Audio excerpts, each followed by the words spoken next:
అందరికీ నమస్కారం. వేదిక పైన ఉన్న పూజలకు కూడా నమస్కారం.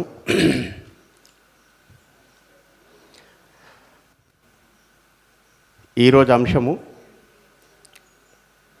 మనకొక ఇప్పటి వరకు ఏదైతే ధోరణి ఉన్నది, ఆయుర్వేదము చాలా స్లోగా పనిచేస్తుంది, హోమియోపతిక్ కూడా చాలా స్లోగా పనిచేస్తుందని ఏదైతే అనుకుంటున్నారో, నేను దీనికి స్లో కాదు, చాలా తొందరగా చర్య తీసుకుంటుందని నిరూపించడానికి సిద్ధమున్నా. అయితే ఇంతవరకు ఆయుర్వేదం బిఏఎంఎస్ అమ్మ చెప్పినారు కదా, విరుద్ధ భోజనం గురించి. ఇది ఒక శాస్త్రమే ఉన్నది పుస్తకం. మీకు విరుద్ధ భోజనం ఆ పుస్తకం చదివి చెప్పాలంటే కనీసం ఒక రోజు కావాలా. ఏం తింటే ఏం తినద్దు, మిక్స్గా చేయకుండా. నిన్న కూడా చెప్పిన, సొరకాయల టమాటా, బీరకాయల టమాటా, కాకరకాయల టమాటా, అన్నిట్లా టమాటా వేయంది కూరలు చేయవు. ఇదే విరుద్ధ భోజనం. ఏం చేయాలో మాత్రం అంటే నేను ఒకటే క్రమంలో, అంటే ఒకటే లైన్లో మీకు చెప్తున్నా. ఒక పప్పు, ఒకటి ఆకుకూరన, ఒకటి కాయగూరన, బస్. దీనికంటే ఎక్కువ తినద్దు. ఓహో అక్కడ ఏం 4 కూరలు చేసినారు, 2 పప్పులు చేసినారు, ఇది చేసినారు, ఈ పొడవలో పోకండి. లోపల పోయినాక అంతా కచ్చిరి బిచ్చిరి అవుతుంది, అరగది, గ్యాస్ ట్రబుల్, యాసిడిటీ, అల్సరా, పెప్టిక్ అల్సరా, ఇక సురు అవుతుంది. ఇక పెద్ద పేగు పాడైపోయా, అది పాడాయా, మళ్ళీ విచ్చడానికి రావట్లేదు, కడుపుని వస్తుంది, ఆకలి కావట్లేదు. ఇక దుకాణము హోల్సేల్ తగ్గుతుంది, చిల్లర కాదు ఇక. ఎందుకంటే మన దేశం కడుపును ముందు చూసుకున్నాలే. నేను నిన్న కూడా చెప్పిన, ఏ వైద్యులు అయితే ఉంటారు ముందు ఆయన చికిత్స చేస్తున్న ఆయన దగ్గర పోతే ముందు ఆయన కడుపు చూడండి. ఆయన కడుపు ఎంత పెద్దగా ఉన్నదంటే మీ కడుపుకి ఏం దృష్టి చేస్తాడు. కాబట్టి ఈ కడుపు పెద్దగా అయ్యేది కారణం ఏమది అంటే, ఒకటే విరుద్ధ భోజనము, నీళ్లు తాగే నియమము. భోజనం ఎప్పుడు చేయాలా? 2 సార్లు. వారు చెప్పినారు, 3 సార్లు చేస్తే రోగి, 2 సార్లు చేస్తే భోగి, 1 సారి చేస్తే యోగి. ఎవరైతే శ్రమ చేస్తారో వారు ఒకసారి ఎక్కువ తిన్నా ఏం కాదు. ఈ రోజుల్లో శ్రమ చేసేది ఉన్నదా? అంతా యంత్రాంగం అయిపోయింది. వసతులు పెరిగిపోయినాయి. మనం అనుకుంటున్నాము, అరే చాలా అభివృద్ధి జరిగిపోయింది, మనకు చాలా సుఖమైపోయింది. ఇది సుఖం కాదు, పరోక్షంగా దుఃఖం. కాబట్టి ఆ దుఃఖంలో నుంచి బయటికి ఎట్లా పడాలనే దాని మీదనే మీకు చెప్తున్నా. నియమాలు: ఒకటే పప్పు, ఒకటే కూర, పాలిష్ ఉన్న బియ్యం తినాలి. ఐడిన్ ఉప్పు ఎప్పటికీ వాడకండి. నూనె గానుగు నూనె వాడాలి. ఉదయం లేస్తేనే టిఫిన్ చేసుడు బంద్ చేయండి. చాయ్ కాఫీ అయితే అక్కడ దూరం ఉంచేయండి. ఉదయం టిఫిన్ చేయకండి. 10 గంటల లోపల జఠరాగ్ని చాలా వేడి ఉంటుంది.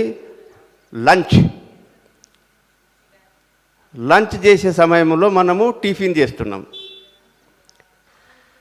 కాబట్టి ఉదయము ఫుల్ భోజనం, మధ్యాహ్నం ఏదైనా పచ్చి తీసుకుని, జామకాయనా, దోసకాయనా, కాకరకాయనా, సోరకాయ రోజు తినండి. రోజు తప్పేం లేదు, ఏదైనా తినండి మధ్యాహ్నము. ఎందుకంటే ఉదయము ఫుల్ భోజనం చేసిన తర్వాత మధ్యాహ్నం ఆకలి కాదు. అయితే ఏదో ఒకటి, కాకరకాయనా, దోసకాయనా, తొండకాయనా, బెండకాయనా, సూరకాయనా, ఎన్నో ఉన్నాయి. పచ్చి పండ్లు కాదు నేను చెప్పేది. అన్నిటిది ఏమేం తినాలి, ఏ మెడిసిన్ ఎప్పుడు తీసుకున్నాలా అనేది సమయము నిర్ణయించబడ్డది. శరీరంలో నీళ్ళు ఎక్కువ ఉన్నాయి ఎప్పుడు రాత్రికి. ఆ నీళ్ళు ఎక్కువ ఉన్న ఫలాలు తిన్నా కూడా కష్టమే. కాబట్టి భగవంతుడు ఎంత ఆలోచించి శాస్త్రీయ ఆధారంగా నిర్మాణం చేసిండు చూడండి. ఇప్పుడంటే సంకర జాతి వచ్చేసింది, బొప్పాయి పండ్లు ఎప్పుడంటే అప్పుడు దొరుకుతున్నాయి. గతంలో సంకర జాతి రానప్పుడు ఈ బొప్పాయి పండ్లు, ఏమో పుచ్చకాయ అంటారు కదా, అవి కూడా ఇవి నీళ్లతో కూడినాయి. ఎండాకాలం ఎట్లు ఇచ్చిండు? అప్పుడైతే నీళ్ళు ఉండయి. నీళ్ళు మనకు చాలా అవసరం. మరి ఎట్లు ఇచ్చిండు దేవుడు? ఏ లెబొరేటరీలో ప్రయోగం చేసిండు? సహజంగా ప్రకృతి ఏదైతే ఉన్నది చాలా మంచిగా ఉన్నది. మనకు ప్రకృతి ఏమేమి ఇచ్చింది గతంలో, దాన్ని వెతికి తీయాలి. ఇప్పుడు నేను ఇంత మీకు చెప్తున్నా అంటే కనీసం 25 సంవత్సరాల నుంచి పనిచేస్తున్నా కాబట్టి మీకు చెప్పగలుగుతున్నా. ఇది విరుద్ధమా? ఇప్పుడు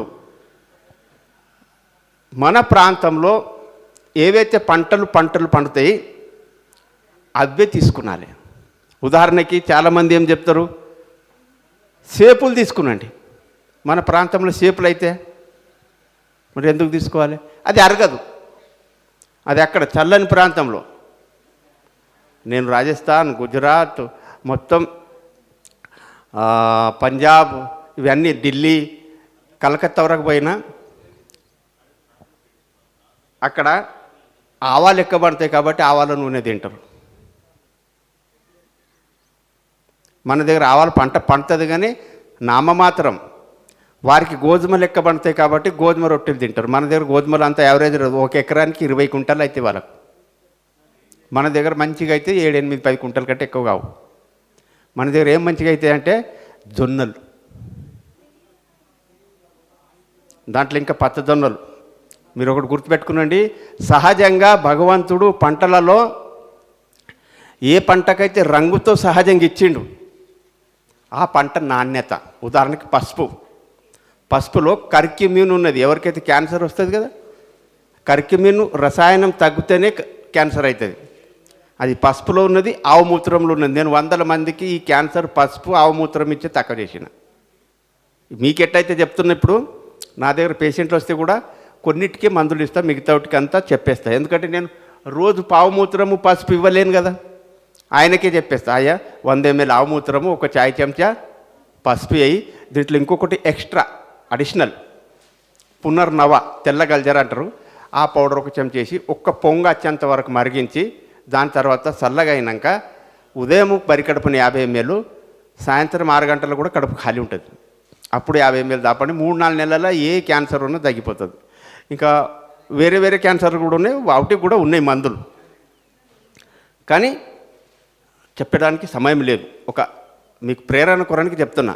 కర్క్యూమిన్ ఆవు మూత్రంలో ఉన్నది, పసుపులో ఉన్నది. ఆ కర్క్యూమిన్ ఉన్నందుకే పసుపు కలర్ ఉన్నది, పసుపు కలర్ ఉన్నది ఆ రంగు. అట్లా మనము మీకు ఇంకొకటి చెప్తున్నా, ఎవరైతే వ్యాధికి గురి అవుతారు వారు మంచి వైద్యులు కావచ్చు. ఎందుకు? ఆ బాధలు ఏమున్నాయి, ఆ బాధల సాధకాలు ఏమున్నాయి, ఆయనకు స్వయంగా అనుభవం ఉంటుంది. నాకు చాలామంది ఇగో వీళ్ళకి ఇట్లా అవుతున్నది, వీళ్ళకి ఇట్లా అవుతున్నది. నేను అట్లా కాదు, ఫోన్ ద్వారా నాకు మాట్లాడిపోయింది. ఎందుకంటే వారి బాధ వారు చెప్పుకున్నట్లు మంచిగా స్పష్టంగా అర్థమవుతుంది. మీరు చెప్తే ఎట్లా అర్థమవుతుంది? కాబట్టి ఇది మన ఒక దినచర్య. జొన్న రొట్టెలు మనం తినేది ఎక్కడి నుంచి అంటే ఈ మహారాష్ట్ర నుంచి ఇటు దక్షిణ భారత్. జొన్న రొట్టెలు, సజ్జ రొట్టెలు, పాలిష్ ఉన్న బియ్యము, ఇవి కొర్రలు, సామలు, ఇవన్నీ మనం తినేటి. మనకు పంటలు పండుతాయి కాబట్టి ఇక్కడ. ఇక ఇది దినచర్య వరకు. నేను అన్నా కదా, మెడిసిన్ కూడా సమయము చూసి వాడే విధానము. ఏ మెడిసిన్ రాత్రికి వాడాలి, ఏ మెడిసిన్ మధ్యాహ్నం వాడాలి, ఏ మెడిసిన్ ఉదయం వాడాలి. ఎమర్జెన్సీ పీరియడ్లు ఉంటాయి చూడండి కొన్ని, అటువంటి అవి కూడా నిర్ధారణ అయినాయి. కాబట్టి పెరుగు అయితే ఎప్పుడు తినద్దు, మజ్జిగ తాగండి. ఎప్పుడు? నేను ఉదయం ఫుల్ భోజనం చేయమన్నా కదా, మధ్యాహ్నము భోజనం చేసేటప్పుడు నీళ్ళు తాగండి. లాస్ట్కు 2 బుక్కలు నీళ్ళు తాగండి, నోరు గొంతు శుభ్రం కావడానికి. ఒక్కోసారి ఎండాకాలం ఉంటుంది, 10 గంటలకు భోజనం చేసినా కూడా 1:30 వరకు తాళలేం దాహంకు.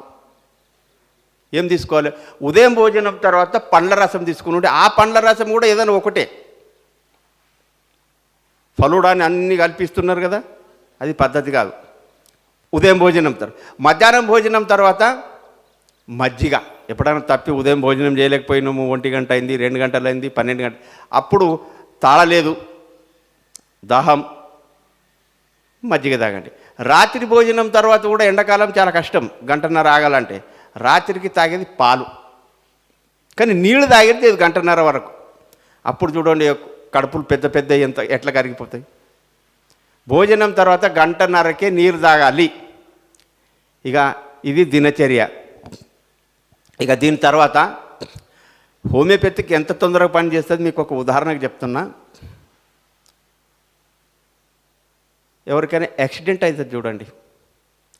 ఉదయం స్వామీజీ ఒక ఉదాహరణ చెప్పినారు.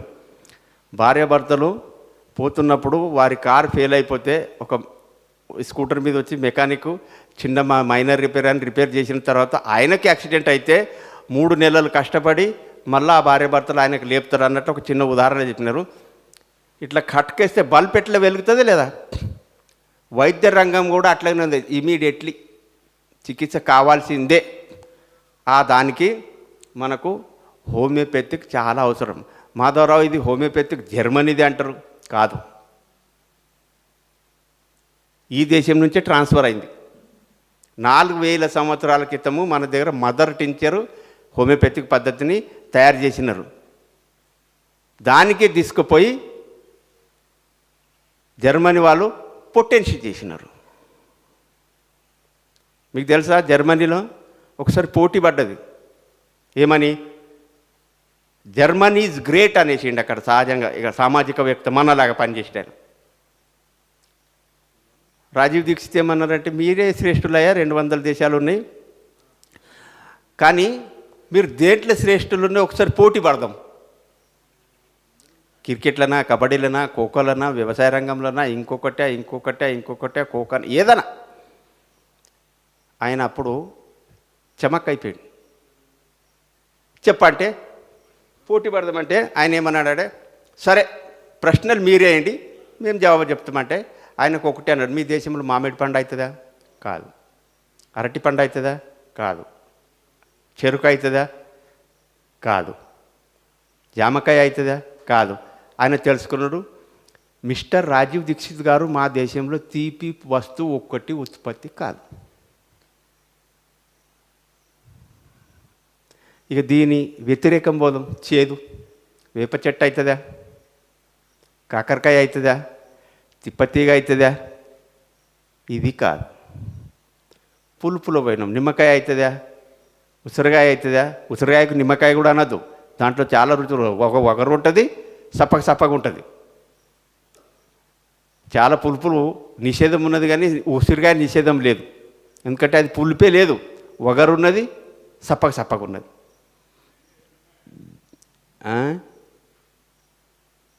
కాబట్టి ఇది కూడా పులుపు కాదు. ఒకరు అవుతుందా? ఇది కాదు. అయితే మీ దగ్గర అవుతుంది ఏమది? కారం అవుతుందా? అది కూడా కాదు. ఏమవుతుంది? ఆలుగడ్డ, ఉల్లిగడ్డ.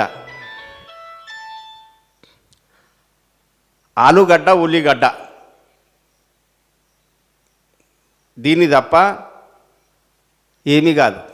అయితే మా తరపు నుంచి, రాజీవ్ దీక్షిత్ తరపు నుంచి జవాబు ఏం పోయింది అంటే, భారతదేశంలో సెన్సెస్ అంటే తెలుసా మీకు? సెన్సెస్ అంటే మీ ఇంట్లో గొర్రెలు ఎన్ని ఉన్నాయి, ఆవులు ఎన్ని ఉన్నాయి, మనుషులు ఎన్ని ఉన్నాయి, కొడవలు ఎన్ని ఉన్నాయి, గొడ్డలు ఎన్ని ఉన్నాయి, ఇక మొత్తం దుకాణం రాసుకుని పోతారు.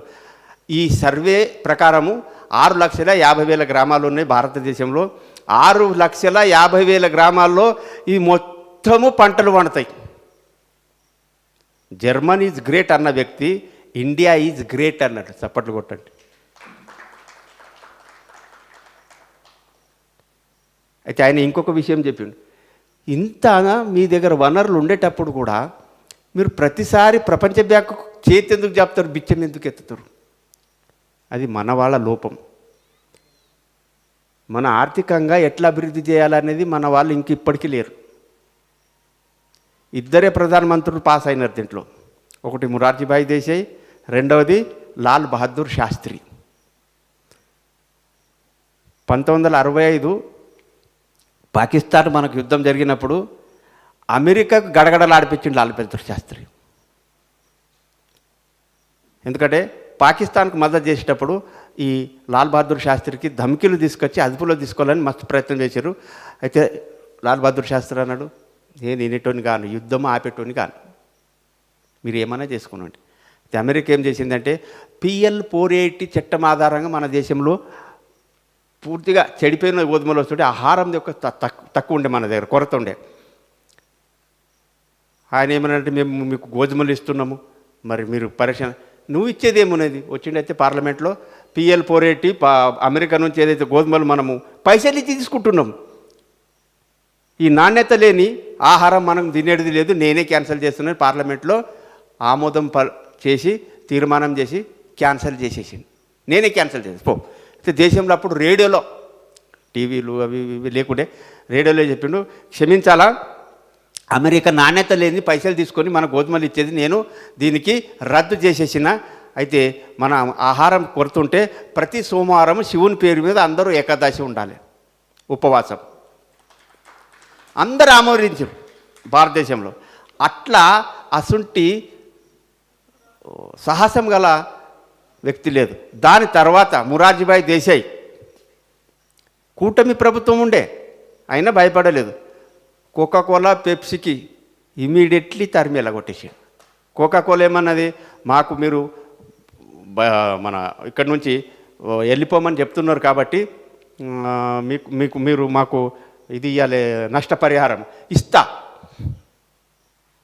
నీ సంపత్తి మొత్తం భారతదేశం యొక్క ప్రభుత్వంలో విలీనం చేసిన తర్వాత నీకు నష్టపరిహారం ఇస్తున్నాడు. 24 గంటల చాప దుప్పటి దుప్పుకొని ఎక్కడ చెక్కపోయాడు. దాని తర్వాత గ్లోబలైజేషన్ లిబరలైజేషన్ ఏదైతే అయింది అప్పుడు వచ్చింది మళ్ళా. దాని తర్వాత ఆయనకే వదలలేదు Morarjibhai Desai. IBM international business మిషనరీకు తరిమేలా కొట్టేసాడు. దాని తర్వాత ICL ఇంటర్నేషనల్ కంప్యూటర్ లిమిటెడ్ కూడా తరిమేలా కొట్టేసాడు. ఇక 4వ నంబర్ ఉండే హిందుస్థాన్ లివర్ కంపెనీ ఎంతమంది గుర్తుపడతారు? 40 వస్తువులు అమ్ముతాయి. చాయ్ పత్తిలో అతడే, కాఫీలో అతడే, సరుపులు అతడే, సబ్బులలో అతడే, షాంపూలలో అతడే. ఇవన్నీ ఉన్నాయంటే నేను ఒకసారి దుకాణం నడిపించి చూసిన, మన అమ్మేటోళ్ళకి ఏం దొరకనియాడు, హోల్సేల్లోనికి ఏం దొరకనియాడు. సిర్ఫ్ అడ్వర్టైజ్ ప్రకటనలు ఎక్కువ ఉంటాయి. మీరు చూడండి, ఎప్పుడన్నా గమనించండి.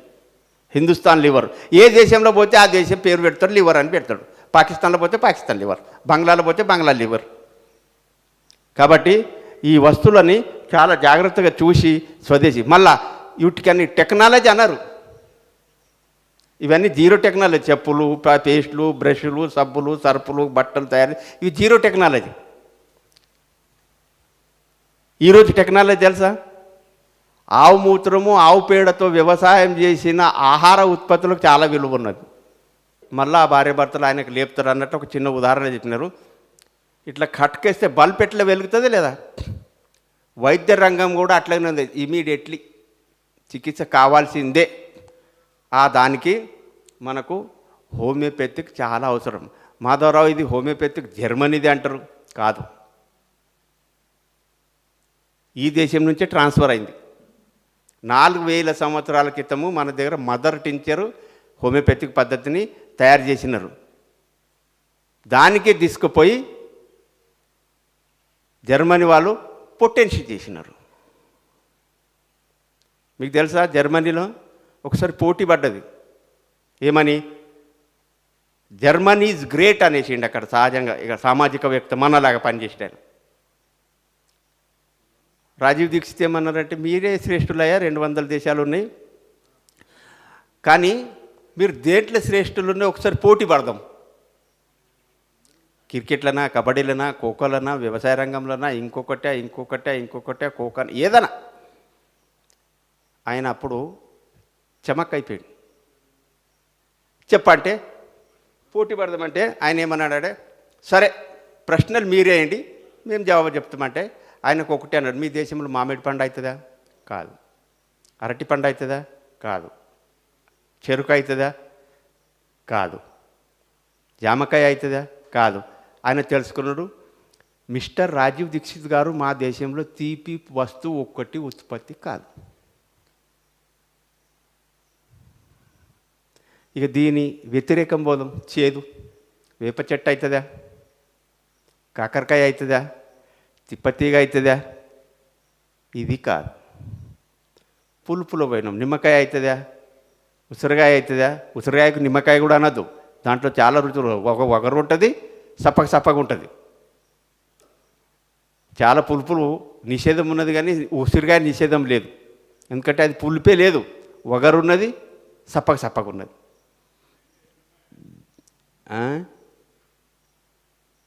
కాబట్టి ఇది కూడా పులుపు కాదు. వగరు అవుతుందా? ఇది కాదు. అయితే మీ దగ్గర అవుతుంది ఏమది? కారం అవుతుందా? అది కూడా కాదు. ఏమవుతుంది? ఆలుగడ్డ, ఉల్లిగడ్డ. ఆలుగడ్డ, ఉల్లిగడ్డ దీన్ని తప్ప ఏమీ కాదు. అయితే మా తరపు నుంచి రాజీవ్ దీక్షిత్ తరపు నుంచి జవాబు ఏం పోయిందంటే, భారతదేశంలో సెన్సెస్ అంటే తెలుసా మీకు? సెన్సెస్ అంటే మీ ఇంట్లో గొర్రెలు ఎన్ని ఉన్నాయి, ఆవులు ఎన్ని ఉన్నాయి, మనుషులు ఎన్ని ఉన్నాయి, కొడవలు ఎన్ని ఉన్నాయి, గుడ్డలు ఎన్ని ఉన్నాయి, ఇక మొత్తం దుకాణం రాసుకొని పోతారు. ఈ సర్వే ప్రకారము 6,50,000 గ్రామాలు ఉన్నాయి భారతదేశంలో. 6,50,000 గ్రామాల్లో ఈ మొత్తము పంటలు పండుతాయి. జర్మనీ ఈజ్ గ్రేట్ అన్న వ్యక్తి ఇండియా ఈజ్ గ్రేట్ అన్నట్టు. చప్పట్లు కొట్టండి. అయితే ఆయన ఇంకొక విషయం చెప్పిండు, ఇంత మీ దగ్గర వనరులు ఉండేటప్పుడు కూడా మీరు ప్రతిసారి ప్రపంచ బ్యాంకు చేతి ఎందుకు చెప్తారు, బిచ్చం ఎందుకు ఎత్తుతారు? అది మన వాళ్ళ లోపం. మన ఆర్థికంగా ఎట్లా అభివృద్ధి చేయాలనేది మన వాళ్ళు ఇంక ఇప్పటికీ లేరు. ఇద్దరే ప్రధానమంత్రులు పాస్ అయినారు దీంట్లో. ఒకటి మొరార్జీభాయ్ దేశాయ్, రెండవది లాల్ బహదూర్ శాస్త్రి. 1965 పాకిస్తాన్ మనకు యుద్ధం జరిగినప్పుడు అమెరికాకు గడగడలాడిపించిండు లాల్ బహదూర్ శాస్త్రి. ఎందుకంటే పాకిస్తాన్కు మద్దతు చేసేటప్పుడు ఈ లాల్ బహదూర్ శాస్త్రికి ధమ్కీలు తీసుకొచ్చి అదుపులో తీసుకోవాలని మస్తు ప్రయత్నం చేశారు. అయితే లాల్ బహదూర్ శాస్త్రి అన్నాడు, నేను వినేటోని కాను, యుద్ధం ఆపేటోని కాను, మీరు ఏమైనా చేసుకోనండి.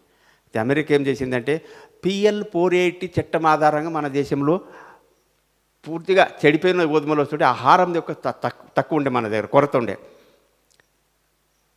ఆయన ఏమనంటే మేము మీకు గోధుమలు ఇస్తున్నాము, మరి మీరు పరిశ్రమ నువ్వు ఇచ్చేది ఏమున్నది? వచ్చిండైతే పార్లమెంట్లో PL 480 అమెరికా నుంచి ఏదైతే గోధుమలు మనము పైసలు ఇచ్చి తీసుకుంటున్నాం, ఈ నాణ్యత లేని ఆహారం మనం తినేది లేదు, నేనే క్యాన్సిల్ చేస్తున్నాను. పార్లమెంట్లో ఆమోదం చేసి తీర్మానం చేసి క్యాన్సిల్ చేసేసింది.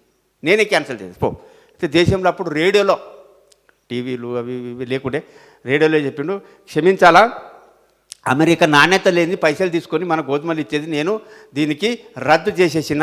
అయితే మన ఆహారం కొరతుంటే ప్రతి సోమవారం శివుని పేరు మీద అందరూ ఏకాదశి ఉండాలి, ఉపవాసం. అందరూ ఆమోదించారు భారతదేశంలో. అట్లా అసుంటి సాహసం గల వ్యక్తి లేదు. దాని తర్వాత మొరార్జీభాయ్ దేశాయ్ కూటమి ప్రభుత్వం ఉండే, అయినా భయపడలేదు. కోకాకోలా పెప్సీకి ఇమీడియట్లీ తరిమేలా కొట్టేసాడు. కోకాకోలా ఏమన్నది, మాకు మీరు మన ఇక్కడి నుంచి వెళ్ళిపోమని చెప్తున్నారు కాబట్టి మీరు మాకు ఇది ఇవ్వాలి, నష్టపరిహారం ఇస్తా. నీ సంపత్తి మొత్తం భారతదేశం యొక్క ప్రభుత్వంలో విలీనం చేసిన తర్వాత నీకు నష్టపరిహారం ఇస్తున్నాడు. 24 గంటల చాప దుప్పటి దుప్పుకొని ఎక్కడ చెక్కపోయాడు. దాని తర్వాత గ్లోబలైజేషన్ లిబరలైజేషన్ ఏదైతే అయింది అప్పుడు వచ్చింది మళ్ళా. దాని తర్వాత ఆయనకే వదలలేదు Morarjibhai Desai. IBM international business మిషనరీకు తరిమేలా కొట్టేసాడు. దాని తర్వాత ICL ఇంటర్నేషనల్ కంప్యూటర్ లిమిటెడ్ కూడా తరిమేలా కొట్టేసాడు. ఇక 4వ నంబర్ ఉండే హిందుస్థాన్ లివర్ కంపెనీకి ఎంతమంది గుర్తుపడతారు? 40 వస్తువులు అమ్ముతాయి. చాయ్ పత్తిలో అతడే, కాఫీలో అతడే, సరుపులో అతడే, సబ్బులలో అతడే, షాంపూలలో అతడే. ఇవన్నీ ఉన్నాయంటే నేను ఒకసారి దుకాణం నడిపించి చూసిన, మన అమ్మేటోళ్ళకి ఏం దొరకనియాడు, హోల్సేల్లోనికి ఏం దొరకనియాడు. సిర్ఫ్ అడ్వర్టైజ్ ప్రకటనలు ఎక్కువ ఉంటాయి. మీరు చూడండి, ఎప్పుడన్నా గమనించండి. హిందుస్థాన్ లివర్, ఏ దేశంలో పోతే ఆ దేశం పేరు పెడతాడు, లివర్ అని పెడతాడు. పాకిస్తాన్లో పోతే పాకిస్తాన్ లివర్, బంగ్లాలో పోతే బంగ్లా లివర్. కాబట్టి ఈ వస్తువులని చాలా జాగ్రత్తగా చూసి స్వదేశీ. మళ్ళా వీటికన్నీ టెక్నాలజీ అన్నారు. ఇవన్నీ జీరో టెక్నాలజీ. చెప్పులు, పేస్టులు, బ్రష్లు, సబ్బులు, సర్పులు, బట్టలు తయారు, ఇవి జీరో టెక్నాలజీ. ఈరోజు టెక్నాలజీ తెలుసా? ఆవు మూత్రము, ఆవు పేడతో వ్యవసాయం చేసిన ఆహార ఉత్పత్తులకు చాలా విలువ ఉన్నది. 100 రూపాయలకు పైన అమ్ముతున్నాయి బియ్యం. నవరాని ఉన్నది, ఎర్ర బియ్యం, నల్లవి ఉన్నాయి, బహురూప్యాన్ని ఉన్నది, ఇంకా ఎన్నో ఉన్నాయి. ఇంకా స్వదేశీ విత్తనాలు ఎక్కడెక్కడైతే మన లేటెస్ట్ టెక్నాలజీ పోలేదు ఓరిస్టలా, అక్కడి నుంచి మళ్ళీ సేకరించి విత్తనాలు మళ్ళీ మన దగ్గర జమ చేసి ఉంచినాము. కాబట్టి సాధ్యమైనంత వరకు మనము విరుద్ధ భోజనం గురించి మీకు ఒకటే లైన్లో చెప్పిన, ఒక కూర ఒక పప్పు.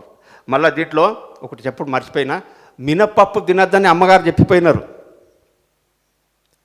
మినపప్పు తినండి, కానీ దాంతోపాటు వేరేది ఏది తినవద్దు. కూరగాయలు లేదు, ఆకుకూరలు లేవు. మినపప్పు తిన్న రోజు పెరుగు మజ్జిగ కూడా తీసుకోవద్దు. మినపప్పు రాజా. రాజులు ఎంతమంది ఉంటారు? ఒక్కడే. అటువంటి పప్పు అది. పెసరపప్పు పాపం ఇక అది తొక్కుడు మొద్దు. మీరు ఎప్పుడు తినండి, ఏం చేసుకుని తినండి, అది అరిగిపోతుంది. ఎందుకు అరుగుతుంది? భూమిలో కూడా తొందరగా వస్తుంది పంట. 60-70 రోజులకి వస్తుంది. మళ్ళీ పొయ్యి మీద తొందరగా ఉడుకుతుంది, కడుపులో తొందరగా అరుగుతుంది. పెసరపప్పు. అదే కందిపప్పు 6 నెలలు కావాలి ఉడకనికి, గంట సేపు కావాలి, కడుపులో కూడా ఉడకదు అని. చలికాలం తప్ప ఏ పంట ఏ సమయంలో వస్తుంది అదే సమయంలో తినాలి. ఇట్లా ఇది ఉన్నది. ఇక మీకు హోమియోపతిక్ గురించి చెప్తా. ఉదయం స్వామీజీ చెప్పినారు, యాక్సిడెంట్ అయింది, కోమాలో పోయిండు. ఏ దాంట్లోనైనా మీరు తీసుకుపోండి, తొందరగా కోలుకోడు మనిషి. అదే హోమియోపతిక్లో ఒక మెడిసిన్ ఉన్నది, ఆర్నికా మౌంటానా 1000. ఆర్నికా మౌంటానా 1000. గంటకు 2 చుక్కలు, గంటకు 2 చుక్కలు, గంటకు 2 చుక్కలు. ఏ కొమ్మల పోయినా జర్ర నోరు తెరిచి నాలుక మీద 2 చుక్కలకేమని మింగే అవసరం లేదు, ఏం లేదు. ఒక్కోసారి నోరు తెరిచి ఇట్లేసి ఇట్లా అంటే అది విద్యుత్ పోయినట్టు పోతుంది, కరెంట్ సప్లై అయినట్లు శరీరంలో. హోమియోపతిక్ తెలుసా? అదే రోజు లేచి నిలబడతాడు. నేను ఎంతోమందికి చేసి చూసిన. వేరే మెడిసిన్ అవసరం లేదు. అదే మీరు ఆసుపత్రిలో అక్కడిక్కడ చెప్పినాను, పైసలు అయితే పోతే కానీ తొందరగా కోలుకోడు. ఒకవేళ కోలుకున్నాడంటే ఆయన పిస చేస్తాడు. ఇటువంటి వైద్యం హోమియోపతిక్ ఉన్నది. హోమియోపతిక్లో కూడా కెమికల్ లేవని లేవు, కానీ మనకు పనికొచ్చేది ఆయుర్వేదంతో తయారైన ఏవైతే ఉన్నాయి, మనకు పనికొచ్చేవి ఉన్నాయి, అవుటినే పట్టుకున్నాం. పూర్తి హోమియోపతిక్ మాకు అవసరం లేదు. మనకి ఏది అవసరం ఉన్నదో అది తీసుకున్నాం. ఉదాహరణకి అతిసార వ్యాధి వస్తుంది, డయేరియా. డాక్టర్ దగ్గర పోతే ముందు పండ పెడతాడు, గ్లూకోజ్ ఎక్కించి రంగురంగుల సూదులు కూస్తాడు. అందులో కూర్చున్నాక 1 రోజు పడుతుందా 2 రోజులు పడుతుందా మనకు అర్థం కాదు. మరి బిల్లు ఎంత అవుతుంది అది బి తెలియదు, హాస్పిటల్ని బట్టి. కానీ హోమియోపతిక్లో ఒక మెడిసిన్ పేరు ఉన్నది, నక్స్ ఓమికా 200. ఇది ఎప్పటికీ ఇంట్లో ఉంచుకునండి. నక్స్ ఓమికా 200. గంటకు 2 చుక్కలు, గంటకు 2 చుక్కలు, గంటకు 2 చుక్కలు, లేదా 2 గంటలకు 2 చుక్కలు, 2 గంటలకు 2 చుక్కలు, 2 గంటలకు 2 చుక్కలు 3 సార్లు వేయండి. అదే రోజు కోలుకుంటాడు, బందీ అయిపోతుంది. ఇక మన వంటగది అన్న కదా, వంటగదిలో జీలకర్ర లేనిది ఏదైనా వంటగది ఉన్నదా? కంపల్సరీ జీలకర్ర ఉండాల్సిందే. ఒక్క చాయ్ చెంచా జీలకర్ర, 1 గిలాసు నీళ్ళు వేసి, అంటే 300 గ్రాములు మంచిగా మరిగించి, సగం కావాలి 150, మరిగి మరిగి మరిగి దాని తర్వాత దించుకున్నాక వడబోసుకొని రూమ్ టెంపరేచర్ చల్లగా అయినాక 2 గంటలకు 50 ml, 2 గంటలకు 50 ml, 2 గంటలకు 50 ml 3 సార్లు తప్పండి. అతిసార వ్యాధి నివారణ. దీనికి ఏమైనా పైసలు పడతాయా?